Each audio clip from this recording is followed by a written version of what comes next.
In Huntsville, science isn't just reaching for the stars, it's actually growing them.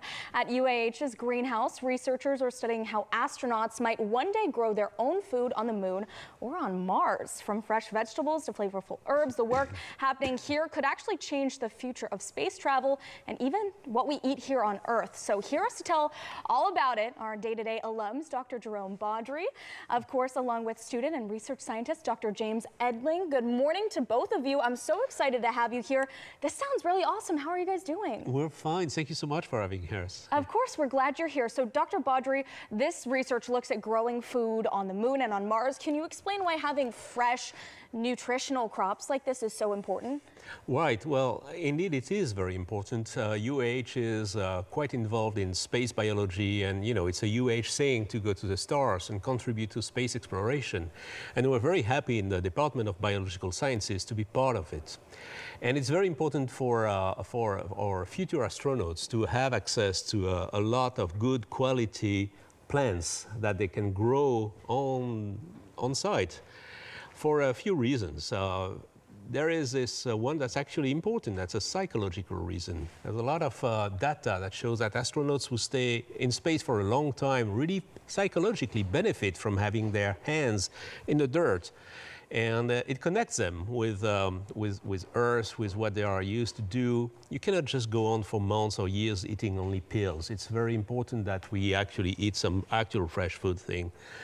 The second reason why it's important is, and why we grow all those plants that Dr. Edling will tell you about, is because we grow plants on Earth, but on the moon or on Mars, things might be a bit different. Of course, the gravity will be different.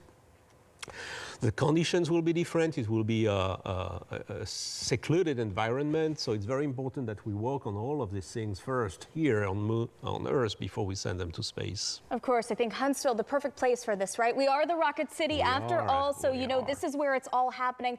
Dr. Edling, your team at UAH has actually built demonstration systems in that UAH greenhouse. What do these hydroponic grow beds and towers actually look like? And can you explain in normal person terms how they work? Well, first of all, let me introduce myself again. I'm a student, but I'm what they call a special student, so to speak. I'm retired, and I went back to school to get a second degree. When I first saw the greenhouse, I saw immediately that it was an excellent place to grow Mars research crops, which is what we're doing. We've built a whole series of towers that are basically just a shelving unit with a what we call a continuous flow media bed. So what we have is basically a tray that contains water. It's very simple to construct, and we put small pellets in it that are about an inch, half an inch in size, which act as a support structure for the plants. And then we flow nutrient-rich water through the media bed. So it comes up from a reservoir, goes through the media bed and back to the reservoir, and we add nutrients into that that water to provide all the things the plant needs to grow. And they do really well. We use LED lighting, which is relatively cheap nowadays, and simulates pretty closely what we would see if we went to Mars or the moon and grew plants and crops in a lava tube, for example. It's clear that you're a pro just based on how you explain that. Dr. Edling, I want to ask you, what made you go back and want to study this?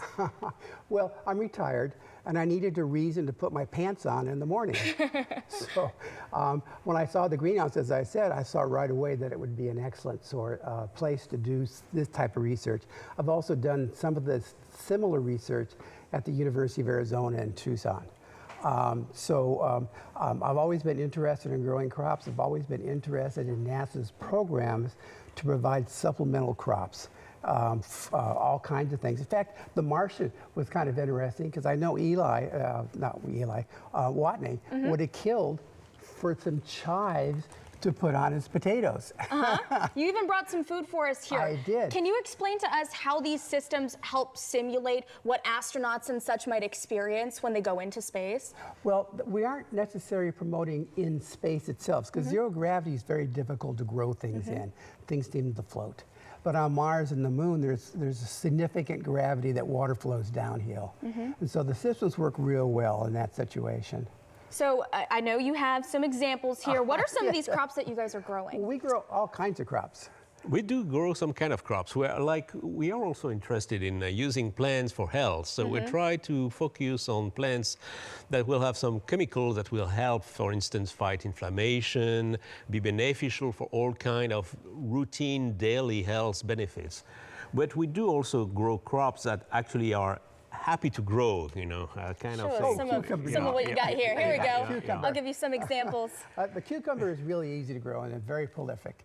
And so we harvest 5 or 6 every day, I'd swear, oh, wow, that are that size right there. One of our favorite crops is called bok choy, which is an unfamiliar crop to a lot of people. But bok choy is actually something that's used in Asian dishes. And what's nice about this plant, it kind of shows you that on the bottom here, we actually have kind of a square cube where we plant the seed. It then grows and sprouts, and then the roots, which are kind of crunched up, but they kind of move down into the nutrient solution. And you can actually kind of see one of the small little clay pellets there that support the entire plant. And in addition to that, we're very interested in growing, as Jerome mentioned, some of the medicinal plants that are perhaps as important as the food crops on a Mars colony, which may be there for literally ever and needs some kind of nutrient. So this is an example of basil, which is a classic basil. Spice up some of your dishes, give some flavor to it. Can you smell anything? So why is something like this here? Let me get a little sniff test. So the idea here is that we can bring crops, staples from Earth, things like flour and barley and stuff like that. We can compact them really well, so they're very dense.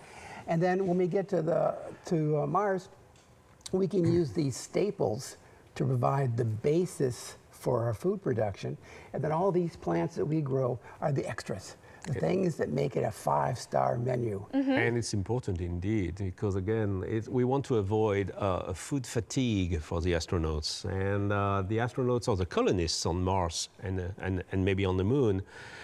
If you feed them with pills for the next 10 years, they're gonna wish they never get there, But think about how happy you are to get a pizza after a couple of days trekking or going on camping or just having some good flavorful food. Imagine what it is when you're 10 years into being on Mars, It will be very important. In addition to the nutritional aspect and the health aspect, there is a long list of evidence that the psychological aspect is also very important. Dr. Baudry, I think you make a good point. I think when we think about things like this, you have in your head, it's just science, it's very straightforward, but the nutritional and the taste side of it too, you want it to be tasty and fun to eat. Indeed, we eat for pleasure as much as we eat for survival, and the same goes for the poor guys who will be up there for decades, We want them to be happy to be there, and we want, of course, them to be in good health. You both are making me want to have a green thumb this morning, and we have links about the program on our As Seen on Day to Day page. Go check those out. Thank both of you so much for being with us this morning. Thank you so very much for having us. Thank you all. It was great to have you.